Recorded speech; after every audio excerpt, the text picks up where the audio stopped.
निर्गमन ग्रंथ अध्याय 12। पास्का का भोजन। प्रभु ने मिस्र देश में मूसा और हारून से कहा, यह तुम्हारे लिए आदि मास होगा। तुम इसे वर्ष का पहला महीना मान लो। इज़राइल के सारे समुदाय को यह आदेश दो, इस महीने के 10वें दिन हर एक परिवार एक एक मेमना तैयार रखेगा। यदि मेमना खाने के लिए किसी परिवार में कम लोग हों तो जरूरत के अनुसार पास वाले घर से लोगों को बुलाओ।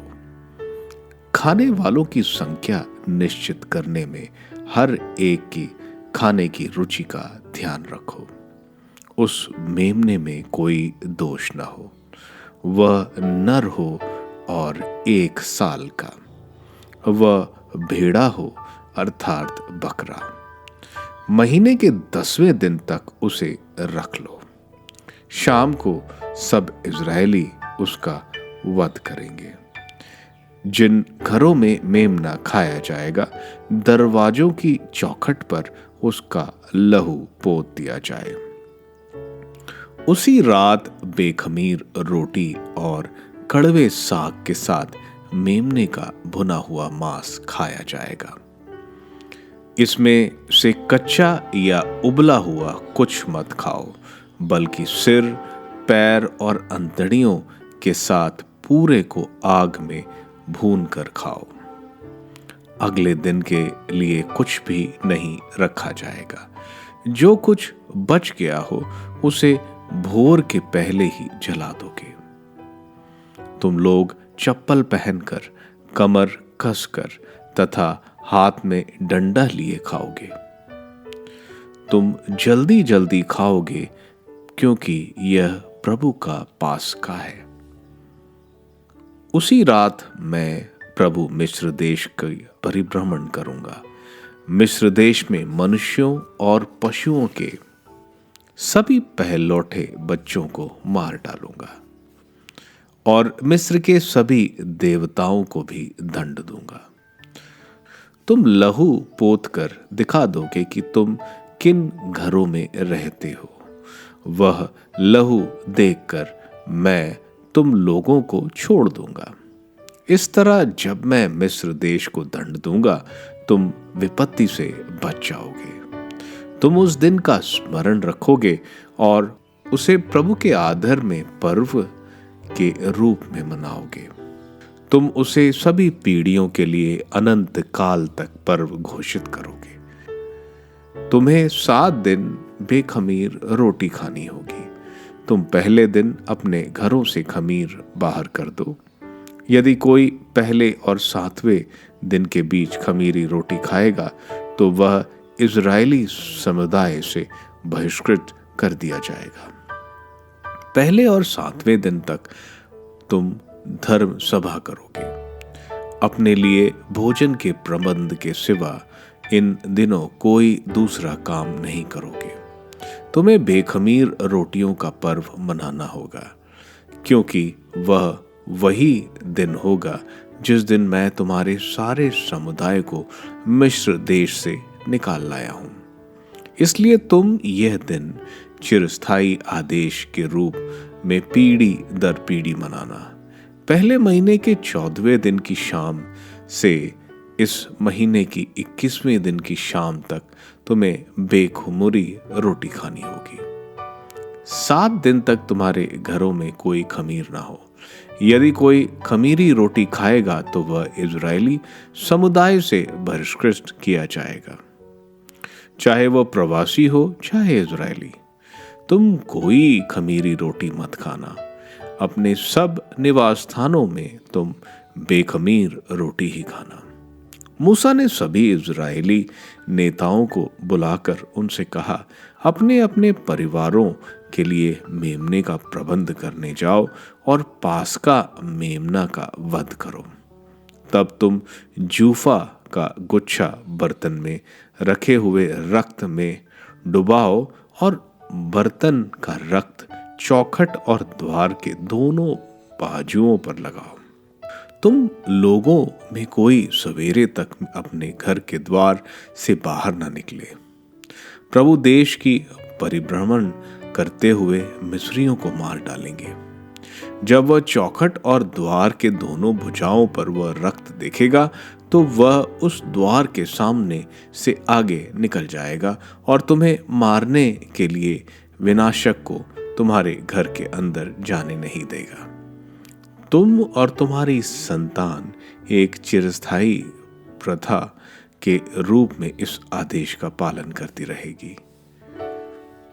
जब तुम उस देश में प्रवेश करोगे जिसे प्रभु अपनी प्रतिज्ञा के अनुसार तुम्हें प्रदान करेंगे, तो तुम इस प्रथा का पालन करते रहो।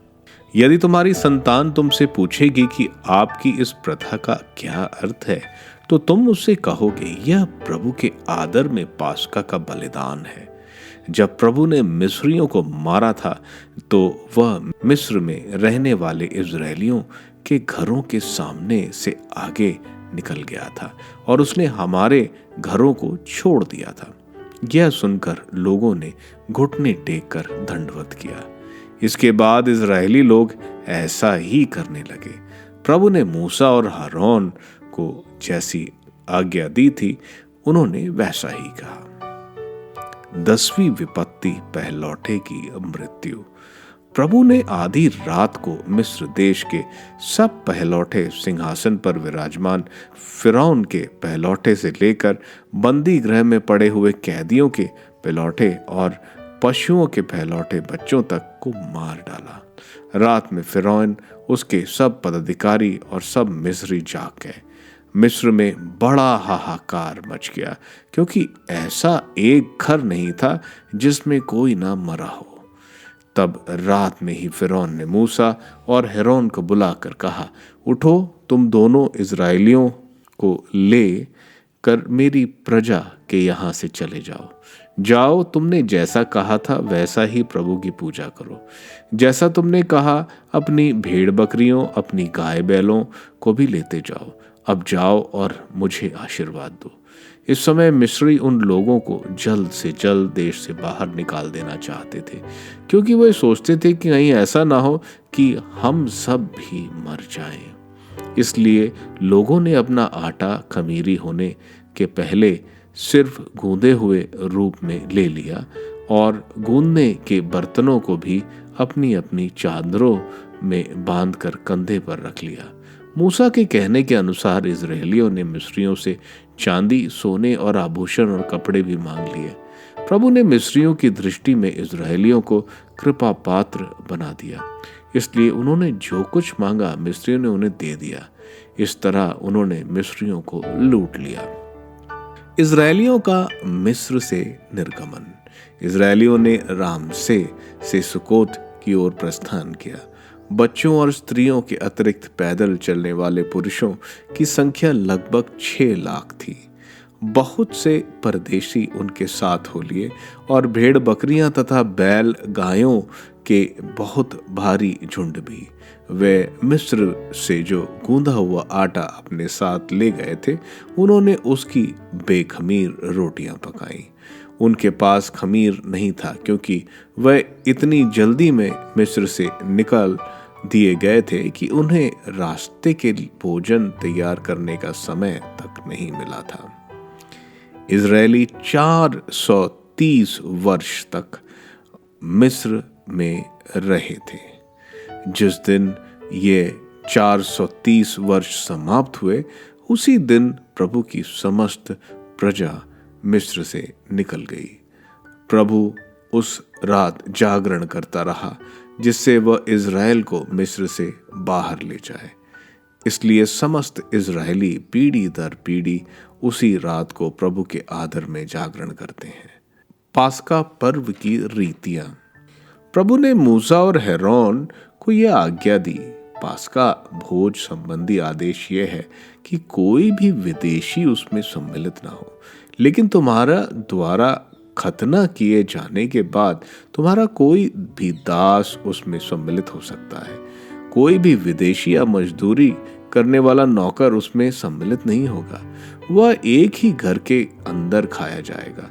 तुम उसके मांस का कुछ भी घर के बाहर नहीं ले जाओगे, तुम उसकी एक भी हड्डी नहीं तोड़ोगे। इजरायलियों का सारा समुदाय यह पर्व मनाएगा। यदि तुम्हारे साथ प्रवासी के समान रहते हुए कोई विदेशी प्रभु के लिए पास्का बनाना चाहता है, तो उसके यहाँ प्रत्येक पुरुष का खतना किया जाए। इसके बाद ही वह उसमें सम्मिलित हो सकेगा, क्योंकि तब वह देश का निवासी समझा जाएगा। कोई बेखतना व्यक्ति उसे नहीं खा सकेगा। मूल निवासी और तुम्हारे साथ रहने वाले विदेशी दोनों के लिए यह नियम लागू है। सब इजरायलियों ने ऐसा ही किया। प्रभु ने मूसा और हरोन को जैसी आज्ञा दी थी, लोगों ने भी वैसा ही किया। उसी दिन प्रभु इस्राएल को, उनके पूरे समुदाय को मिस्र देश से बाहर निकाल लाया।